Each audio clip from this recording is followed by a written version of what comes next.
우리가 최근에 오늘이 27번째 시간인데요, 제가 알기로는 말씀 묵상을 통해 하나님과 동행하는 삶에 대해 쭉 살펴보고 있으면 오늘 마지막 시간입니다.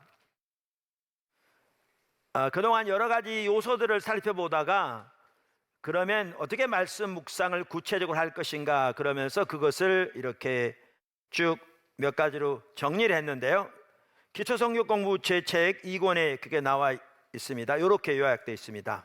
첫째, 하나님과의 정기적인 만남이 필수다. 둘째, 성경을 자세히 읽으면서 묵상한다. 셋째, 깨닫게 하신 것이 하나님께서 말씀하신 것이다. 넷째, 하나님께서 말씀하신 것을 묵상 노트에 기록한다. 다섯째, 하나님께서 말씀하신 것을 위해 기도한다. 여섯째, 하나님께서 말씀하신 것에 맞추어 삶을 조정하고 순종한다. 일곱 번째, 하나님께서 말씀하신 것을 마음에 품고 하나님의 행하심을 주시해 본다. 그러면서 지난번 하나님께서 말씀하신 것에 맞추어 삶을 조정하고 순종한다까지 살펴봤고요, 오늘 일곱 번째 살펴볼 겁니다. 그런데 그 일곱 번째 살펴보되 하나님께서 우리에게 어떤 걸 말씀하시면 기도한다라고 제가 언급했잖아요. 근데 그 부분은 구체적으로 살펴보지 않았거든요. 물론 말씀 묵상과 기도가 같이 가야 돼서 우리가 몇 주간에 걸쳐서 우리 기도의 모델인 주기도를 살펴보면서 거기에 모든 게 다 나와 있거든요. 그리고 또한 솔로몬의 기도를 본보기로 삼아서 선지자적 기도, 즉 하나님의 뜻을 붙들고 그 뜻이 이루어지도록 기도하는 선지자의 기도에 살펴보았는데, 하나님께서 말씀하신 것을 붙들고 기도하는 것에 대해서는 이제 구체적으로 안 살펴봤어요. 그래서 오늘 그 다섯 번째하고 일곱 번째를 묶어서 살펴보려고 합니다. 할렐루야. 첫째, 하나님께서 말씀하신 것을 위해 기도합니다. 하나님께서 말씀하신 것을 위해 기도합니다.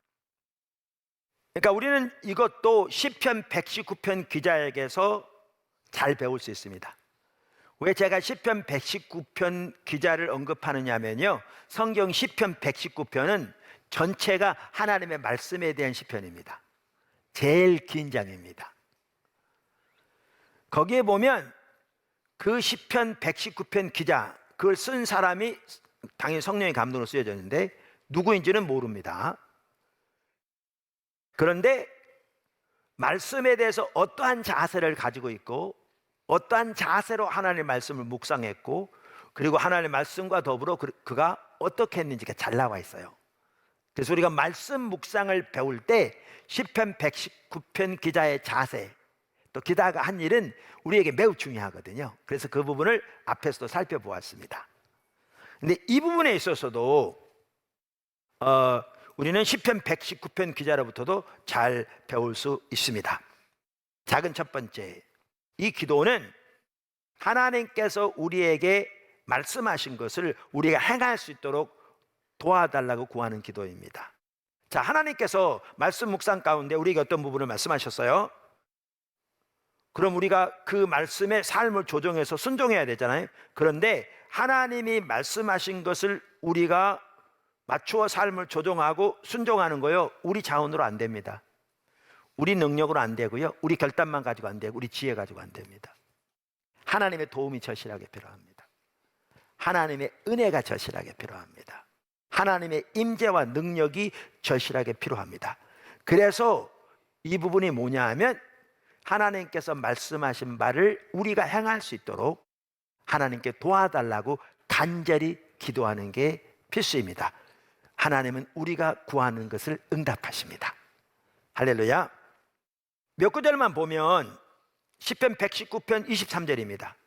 고관들도 앉아서 나를 비방하였사오나 주의 종은 주의 율례들을 작은 소리로 읊조리나이다. 25절, 내 영혼이 진토에 붙어 싸우니, 그러니까 진흙에 몸이 붙어 떨어지지 않는 상태라고 자기 상태를 지금 표현하고 있는 겁니다. 주의 말씀대로 나를 살아나게 하소서. 51절, 교만한 자들이 나를 심히 조롱하였어도 나는 주의 법을 떠나지 아니하였나이다. 69절, 교만한 자들이 거짓을 지어 나를 치려하였사오나 나는 전심으로 주의 법도들을 지키리이다. 그들의 마음은 살져서 기름덩이 같으나 나는 주의 법을 즐거워하나이다. 78절, 교만한 자들이 거짓으로 나를 엎드려뜨렸으나 그들이 수치를 당하게 하소서. 나는 주의 법도들을 작은 소리로 읊조리이다. 이 말은 묵상하리이다 그 말이거든요. 자, 이걸 보면 그 시편 기자가 지금 처해 있는 상황이 녹록지 않은 상황인 거 금방 알 수 있죠. 많은 사람들이 비방하는, 심하게 비방하는, 고관들까지도 시방에 비방하는, 많은 사람들이 거짓으로 자기를 이렇게 음해하고 비방하고, 그래서 자기 몸이 진에게 붙어서 일어나지 못한 상황 같은, 살려달라고 기도하는 같은 상황인 거죠. 그 기초성경 공부 그거 썼는데 거기다가 하나님 우리 시험하시는 거, 사랑하는 자를 시험한다고 그랬거든요. 근데 시험을 영어로 디시플린이라고 돼 있어요. 훈련. 이게 왜 중요하냐면요, 하나님이 이스라엘 백성 애굽에서 건져낸 다음에 광야 생활할 때 이게 시험의 기간이었거든요. 신명기 8장에 보면 훈련 기간이에요.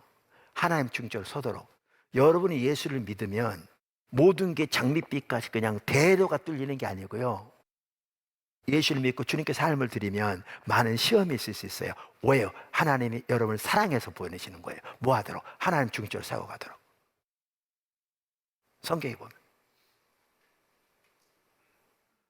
성경에 보면 참새 한 마리도 하나님의 허락이 없으면 안 떨어진다고 되어 있어요.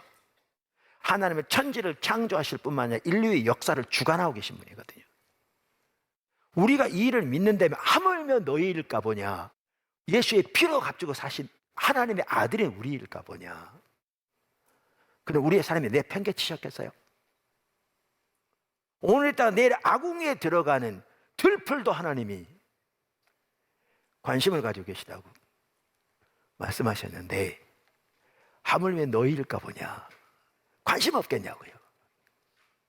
그래서 하나님의 관점에서 보아야 되는데, 여기 보면 아까 명목적인 크리스천들이 아까 그 가시밭에 떨어진 것처럼, 정확하게 또 돌밭에 떨어진 것처럼 뭐 와서 말씀 들었다고 하고 뭐 영접했다고 하면서도 세상의 욕심과 재리의 유혹과 세상의 영화와 영달 때문에 때로는 말씀을 해서 어려움이 닥치면 그냥 버려버린, 그러니까 코로나 지난다고. 그런데 오늘 시편 119편 기자 보라고요. 그 상황이 절대 녹록치 않은 상황이잖아요. 아까 보셨잖아요. 그런데도 어떻게 해요? 그 가운데서라도 어떻게 해요? 도와달라고 기도하고 있죠. 근데 줄기차게 밤낮으로 도와주세요, 도와주세요, 도와주세요만 말하는 게 아니라 도와달라고 기도하되 하나님의 말씀을 묵상하고 하나님의 길을 깨달라고 기도하고 하나님의 말씀을 붙들고 서잖아요.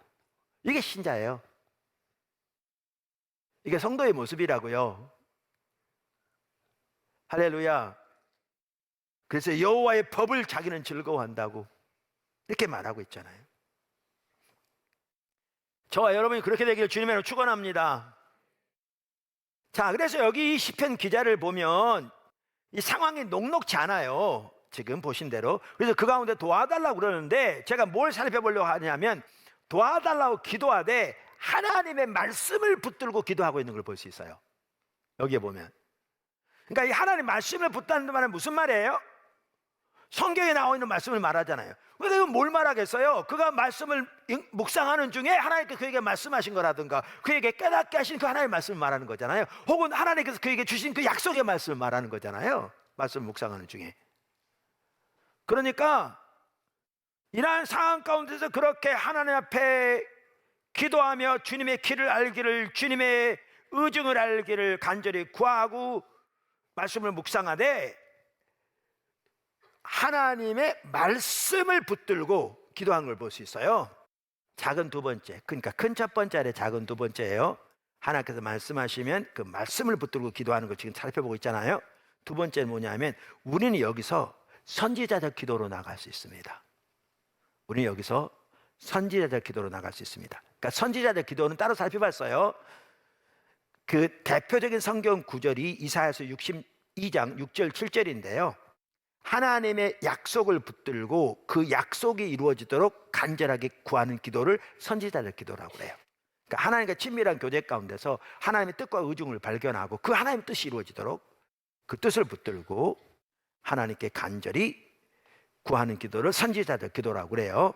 제가 이 선지자들 기도의 하나의 핵심적인 부분은 회복과 부흥을 위한 중보 기도예요. 그러니까 선지자들 기도는 회복과 부흥을 위한 중보 기도보다는 더 광범위하죠. 전체적인 하나님의 뜻을 붙들고 기도하는 거니까. 그런데 선지자들 기도의 한 중요한 핵심이 교회가 침체되고 나라가 예를 들면 이스라엘 경우에 망했고 아니면 나라 가운데 죄가 가득하고 하나님의 임재가 거쳤고 이런 심각한 상황에서 하나님의 약속을 붙들고 하나님께 회복시켜 주시도록 구하는 기도가 회복과 부흥을 위한 기도거든요. 근데 이 선지자들 기도의 중요한 핵심이 회복과 부흥을 위한 중보 기도라 저는 때로는 상호 교환적으로 사용하기도 해요. 그래서 이사야서 62장 6절 7절 기도만 하더라도요, 우리가 여러 번 살펴봤으니까 1절에서 5절까지는 하나님께서 바벨론 포로로 잡혀가 있는 유다 백성들을 회복시킬 것을 약속하세요. 그리고 그 약속을 붙들고 기도할 자들을 세우시겠다고 하신 거예요. 그리고 그들의 기도를 듣고 역사하시겠다는 거예요. 자, 그래서 이게 이제 선지자들 기도인데요. 우리가 이 말씀 묵상이 이 기도로 연결될 수 있어요. 제 책 선지자들 기도 보시면 하나님께서 하나님의 뜻을 위해 기도하는 자들을 세우시는 방법을 몇 가지 간략하게 제가 설명해 놨거든요. 이게 참 중요한 부분이에요. 이런 일이 여러분에게 일어나면 하나님이 여러분 삶 속에 뭘 하고 계신지 알아야 되거든요. 그리고 그걸 붙들고 기도하면 주님이 지금 일하시겠다는 거예요. 주님이 일하실 때가 되니까 지금 역사하신 거거든요. 그래서 이런 내용을 아는 게 중요해요. 아는 게. 그 중에 하나가 뭐냐 하면 하나님 환경을 흔드세요. 환경을. 제가 자세히 설명 못해요. 이미 책에 나왔고 여러 번 나눴고 오늘은 그 요점을 지금 살펴보고 간단히 지금 언급하고 있는 거예요. 우리는 출애굽 사건에서 볼 수 있고요. 한나와 엘리사벳의 경우에도 동일한 일이 볼 수 있어요.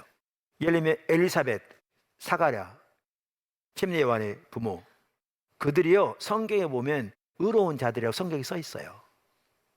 하나님과 동행했던 의로운 자들이었어요. 그런데 나이 늙도록 아이가 없었어요. 그 당시 아이를 갖지 못하는 것은 저주의 표시로 받아들였거든요. 그러니까 온갖 수치를 당한 거죠. 아마 사람들 앞에 서는 것도 쉽지 않았을 거예요. 지나갈 때 사람들이 보는 눈총이 만만치 않았을 것이고 등등등.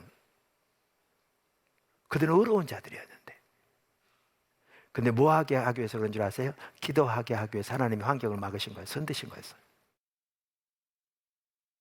그래서 집중적으로 기도했고요. 하나님이 그 기도를 들으시고 그 기도를 듣고 역사하셨다고 성경에 써 있어요. 사가랴에게 천사가 나타나서 하나님이 내 기도를 들었다고 말씀하셨거든요. 들으시고 침례요한을 주셔서 선지자 중에서 가장 훌륭한 선지자, 주의 길을 예비하는 자 보내신 거잖아요. 그래서 어떤 유명한 기독교 리더가 그랬더라고요. 하나님과 잘 동행하는데 여러분 삶 속에 특별한 어려움이 닥치면 이러한 이 환경이 꽉 막히는 일이 닥치면 하나님이 특별한 계획이 있다. 자, 큰 두 번째입니다. 큰 두 번째, 하나님의 행하심을 보고 주시하는 것. 자, 이렇게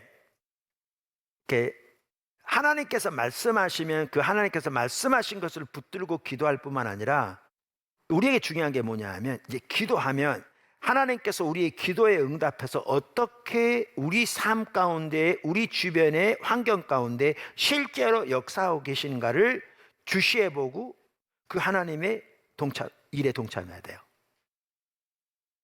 이게 매우 중요합니다. 그러니까 우리는 이런 경향이 있어요. 우리는 기도하면 저렇게 잘 기도해요. 주여! 뭐 이렇게 기도, 주여 한다고 저는 나빠하지 않습니다. 네. 오해하지 마십시오. 저는 안 하지만, 네. 하는 분들 괜찮아요. 그런데 우리는 이렇게 구하고 부르짖는 다음에 돌아서면 우리는 어떤 경향이 있냐 하면 언젠가 하나님 하시겠지라고 잊어버리는 경향이 있습니다. 우리는 너무나 많은 경우에. 한편으로는 뭐냐 하면 우리가 구하면 하나님이 응답하신다고 성경은 반복적으로 말하고 있는데 그걸 좀 덜 믿는 경향이 있는 거죠. 네, 하나님을 경험하는 삶의 저자 헨리 블랙가비 목사님은 이걸 참 잘 말하고 있어요. 우리가 기도하면 하나님은 우리의 기도를 들으시고 응답하실 거니까 우리가 기도했으면 이제 하나님이 어떻게 우리의 기도에서 응답하시는지를 주시해 보라는 거예요. 제대로 된 믿음인 거죠. 근데 이게 아주 중요한 또 한 부분이에요. 자, 그러면 5가지로 정리할 수 있어요. 그거를 첫째, 기도한다. 둘째, 여기 나옵니다. 네.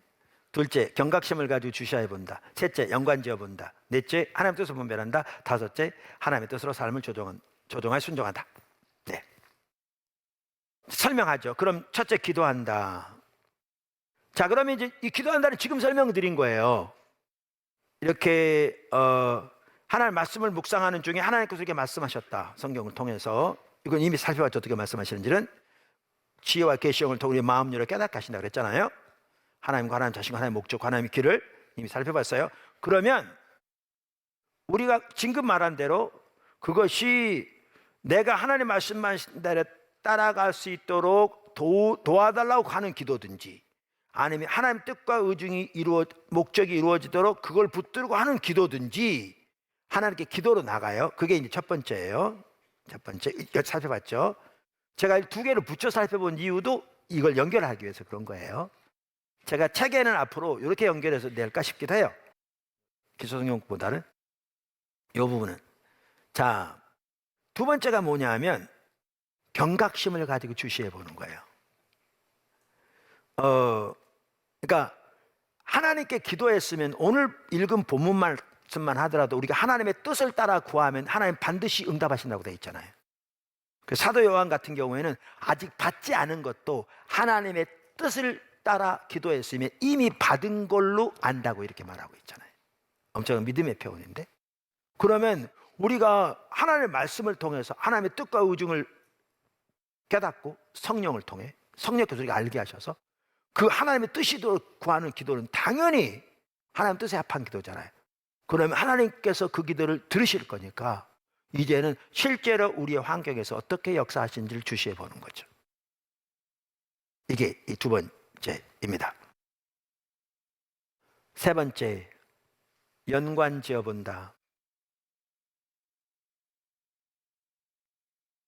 그러니까 기도하고 나서 이제 영적인 경각심, 집중력 이런 게 참 중요한 것들이죠. 가지고 환경을 주시해 보는데, 주시하며 사는 게 뭐냐 하면 내 주변의 환경 속에서 일어난 일들과 내가 하나님의 뜻을 깨닫고 기도하는 내용을 연관지어 보는 거예요. 이게 이제 세 번째다. 연관지어 보는 거예요. 공항에서 우연히 만난 사람, 교회에 우연히 찾아온 사람, 알고 있는 사람에게서 우연히 걸려온 전화 등 환경에서 일어나는 여러 가지 일들을 기도와 연관지어 보는 것입니다.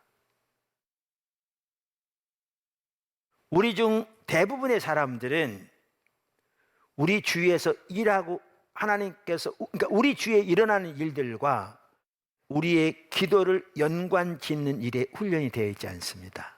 이것은 훈련이 필요합니다. 여러분 모두 훈련을 받으시기를 주님의 축복합니다.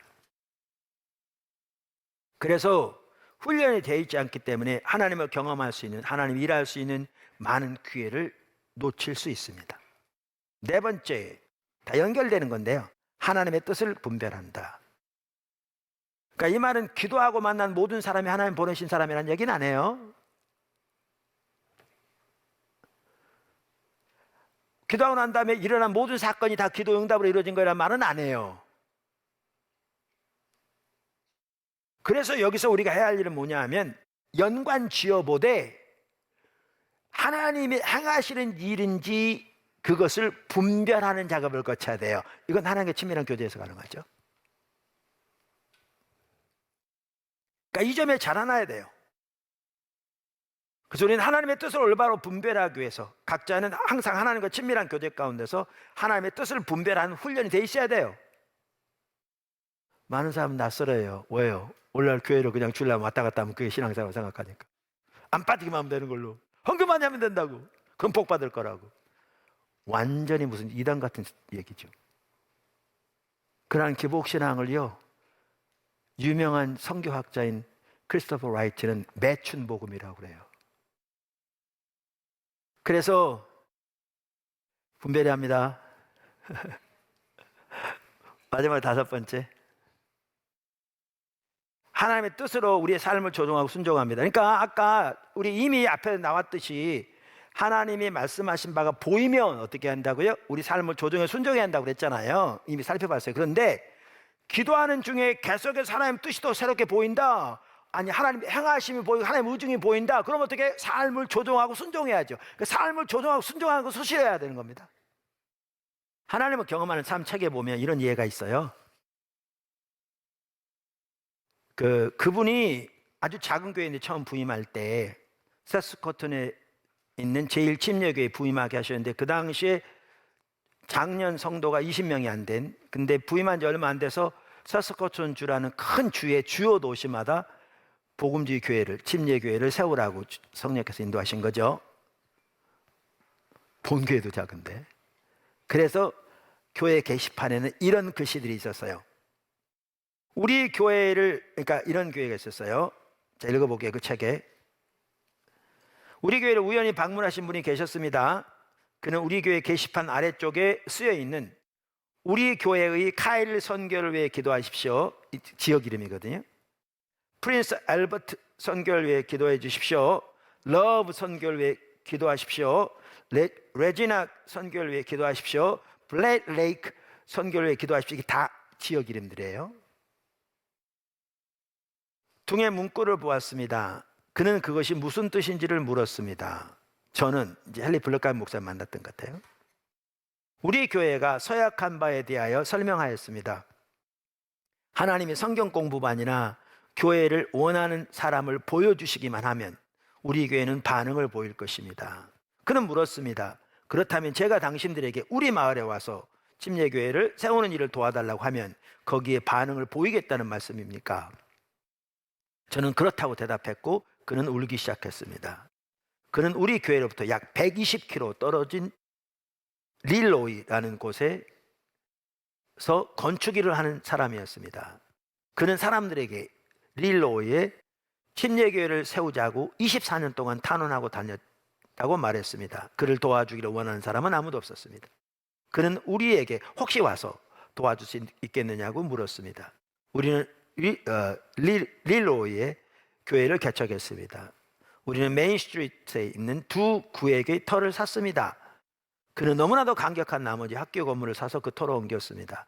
그는 지금 평신도 목회자로 릴로이를 포함한 그 일대에서 사역하고 있습니다. 몇 교회 지교회가 더 세워진 거죠. 거기서 그의 두 아들은 모두 하나님의 복음 사역자로 부르심에 응했습니다. 우리 교회는 하나님만이 할 수 있는 일에 익숙해져 있었습니다.